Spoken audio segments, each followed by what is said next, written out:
de garopa, meus amigos. Parcel escondido. Parcel escondido aqui, olha só, dublê de garopa. E a minha aqui quebrou tudo, ó. A minha levou tudo. Não é brincadeira não, hein? Pescaria de gente grande aqui, hein? Pescaria de gente grande, olha só. Olha o tamanho da garopa chegando aqui, ó. Olha o tamanho da garopa, garopão. Garopão aqui, garopão. O amigo Pedoca ali tá no garopão também. A minha ferrou e levou tudo, foi intocou. Porque eu tava filmando e bateu.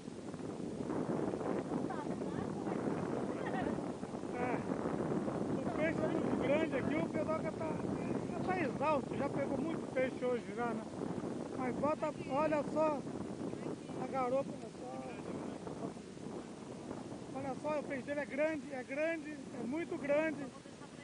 Ó, olha só, garopa, dublê de garopa, outra garopa aqui, garopa ali também. Olha só, dublê.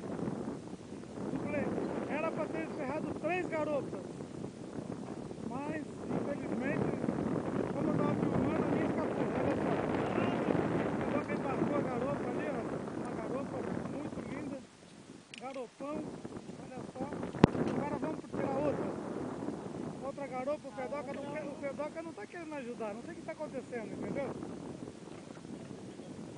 Mas olha lá, vamos embarcar outra para liberar rápido, o mais rápido possível.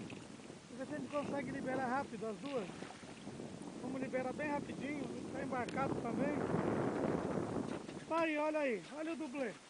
Olha o dublê. O Pedoca já pegou já com o boga para não machucar mais o peixe.